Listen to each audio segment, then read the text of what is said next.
So, have you ever felt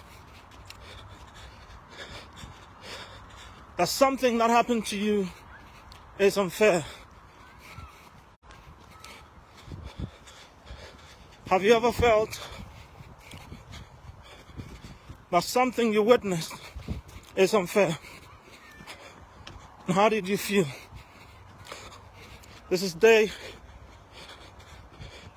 22 of 31 of the 31K running challenge, where I try to run at least 1 kilometer every day for all the 31 days of July to raise some funds in support of the Great Ormond Street Hospital charity.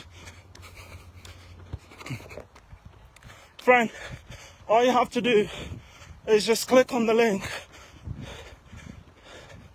and help. Donate whatever you can and let's support this amazing charity. Have you ever felt that something that happened to you was unfair? Or that something you witnessed was completely, totally unfair? I just had a little climb. It's a big climb, actually. So,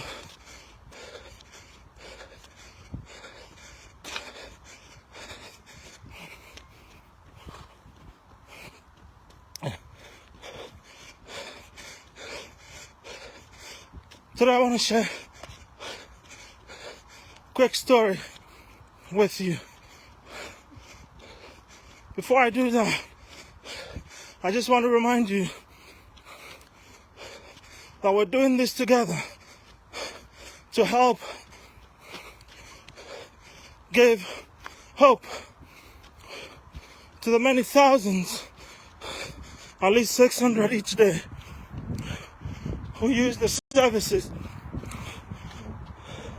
of the Great Ormond Street Hospital by donating to the Great Ormond Street Hospital charity.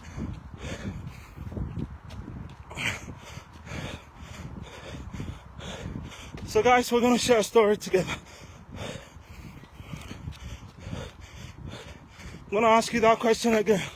Have you ever felt that something that happened to you was unfair? Or that something you witnessed was unfair? My tooth is a little better today. That's why I'm able to keep the space. I'm grateful to God. There's more medication to take. But friend, we've got to do this and do it together.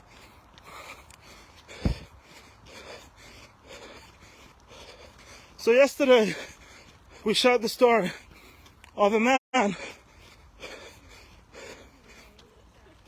called Lazarus. How his family could have easily felt betrayed and neglected by their friend Jesus, who, even though his friend had died and he had been informed, didn't seem to attach any urgency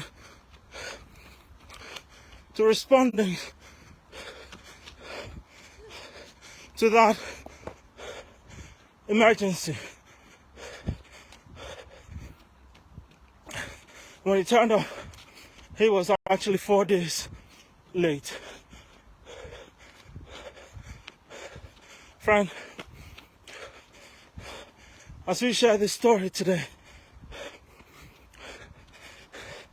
the topic today is don't let this baby die. As we're about to share that story, would you kindly click on the link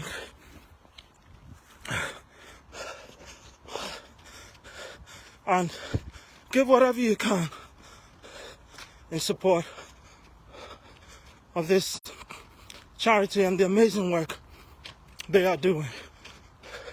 Please don't let this baby die.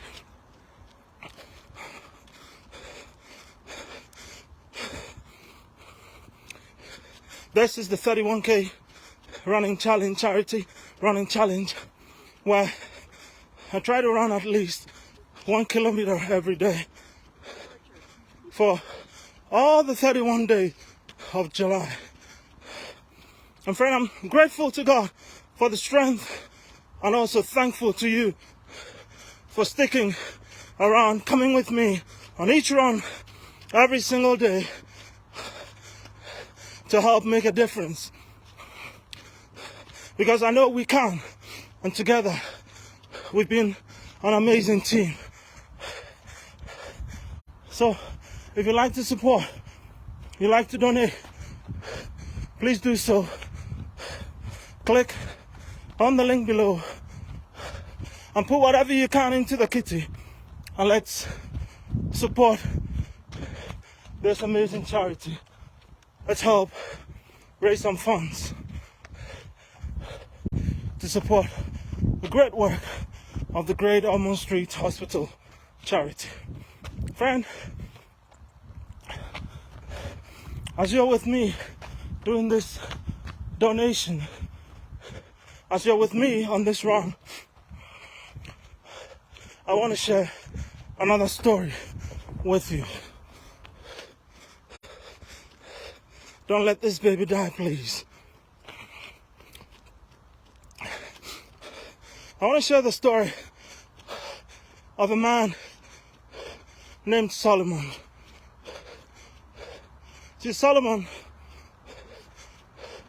was an outstanding man. In fact, he's been identified as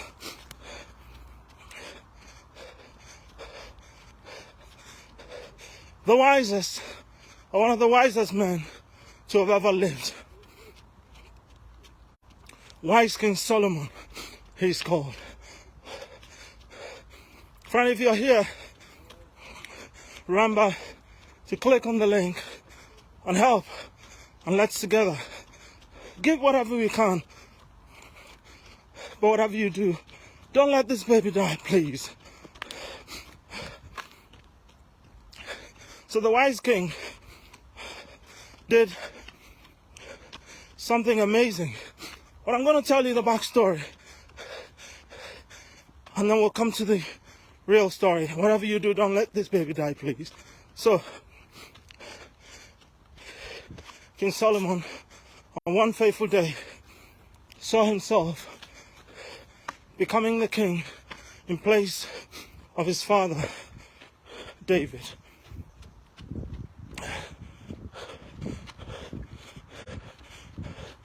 When he became king, looking at the gravity of the work that being a king involved, he thought of one thing, and one thing alone. King Solomon would make a humble request in a prayer that changed his life and changed the situation in this story I'm about to tell you.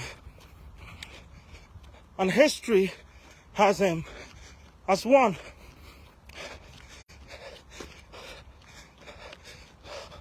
of the wisest, the greatest. So what did King Solomon do? In his prayer to God, he says, now, I have all of a sudden become king. I'm very young, and I know that what I'm about to do, being king, is not an easy task. So, what he did was to pray and ask God to give him understanding or wisdom with which he could be king, be a good king over all the people that he was going to take charge of. Friend, this was his humble request. This was the humble request of the famous, wise, King Solomon.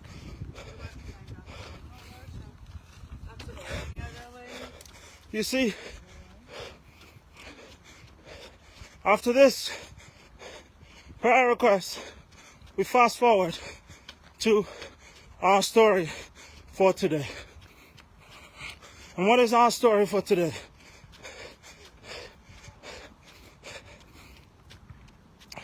So one day, guys, please remember to help with your donations. If you have donated already, God bless you. Thank you. If you haven't, you're still considering doing so,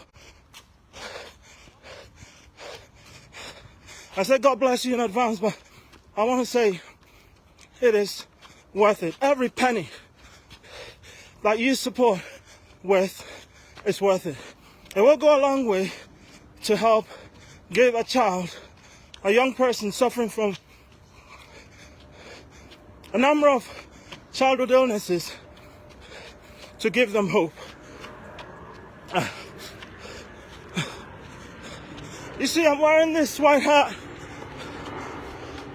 just to symbolize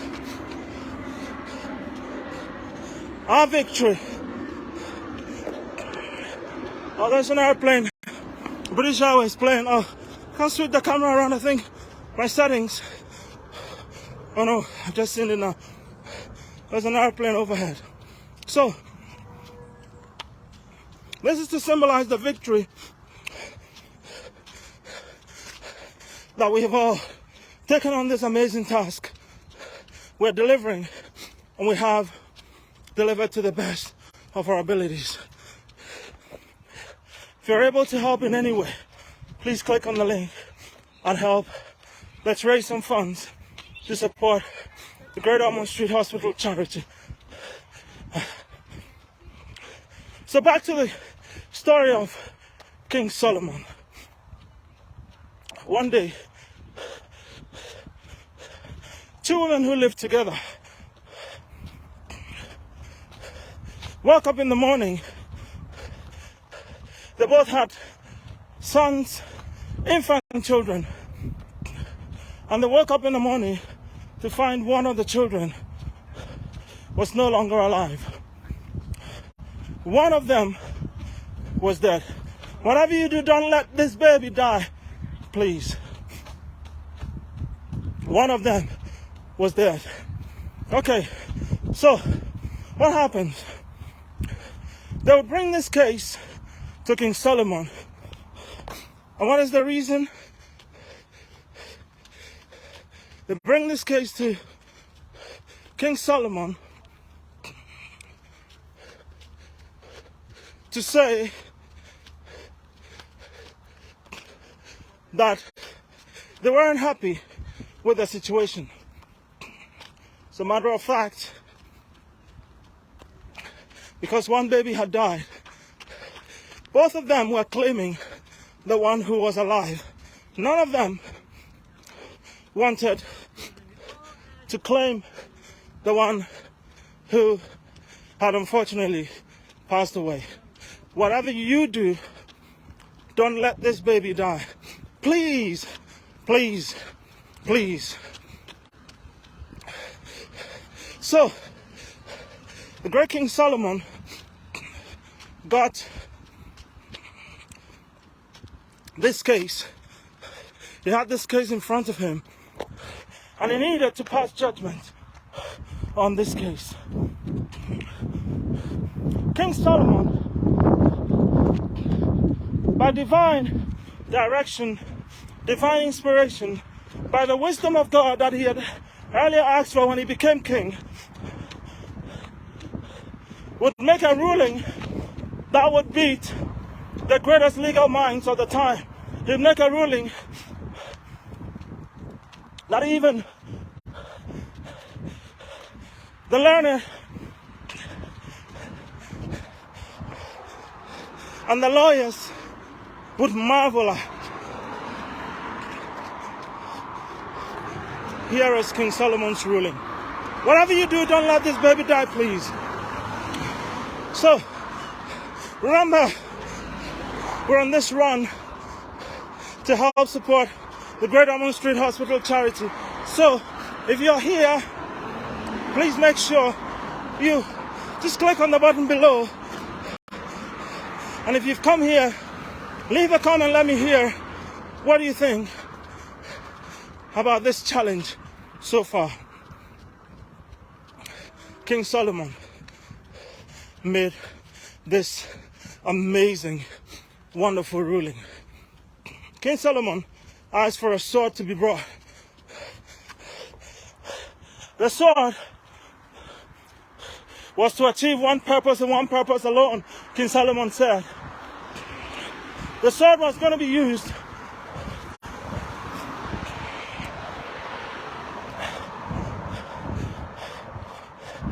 to prove the wisdom and to prove that strength and authority, that divine inspiration that God had given Solomon as a response to his humble request. You see, what I didn't tell you was that when Solomon prayed for understanding to be able to judge and to be able to look after his people, God said that because you didn't ask for anything, because you weren't self-centered, I'm going to give you everything else. Every other good thing will come along with this wisdom that I'm going to give you. So let's come back to our story. And friend, if you're here, as I say, give me a thumbs up, let me see you. Give me a like, give me a comment, and let me know how you feel about this challenge. So, I'm going to slow down soon. I've got an appointment. I'm going to slow down soon and we chat. So, long story short, King Solomon would ask that the baby who was alive should be cut into two, so that each of them, the two mothers, get a piece of that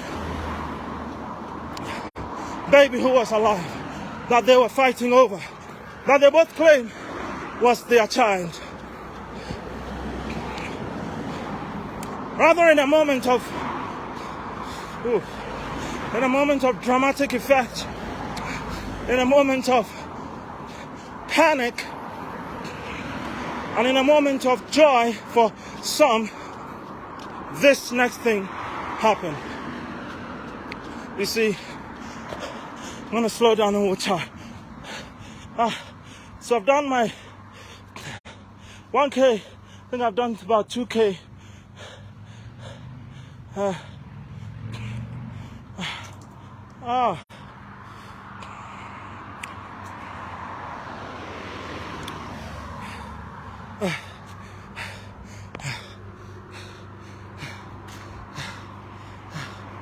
So,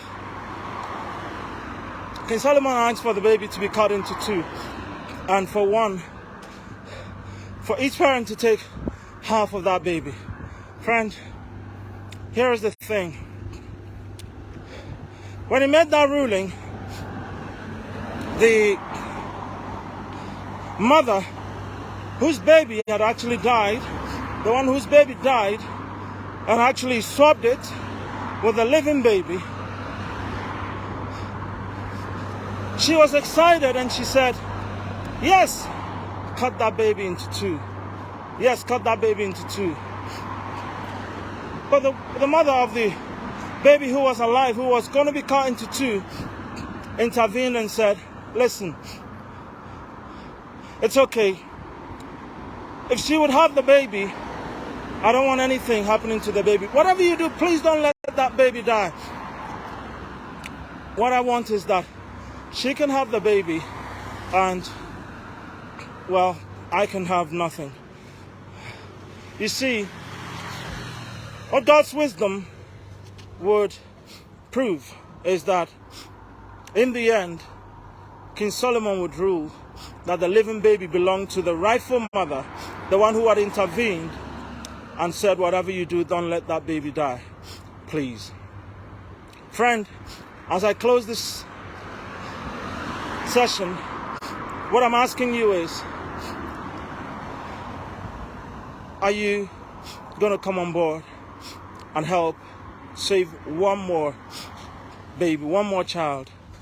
Are you going to come on board with whatever you can give, and let's support this amazing charity? Let's do it together. You see, we could say that the baby who's suffering from, the child who's suffering from any form of childhood illness is not our own, and therefore we wouldn't mind them perishing. But all you've got to do now is just remember that the power is in your hands, and God has brought you to a place of opportunity and blessing just so you can intervene and help protect, save the life of yet another baby, yet another child. Help me, give your donation, click on the button below, and let's do it together. God bless you.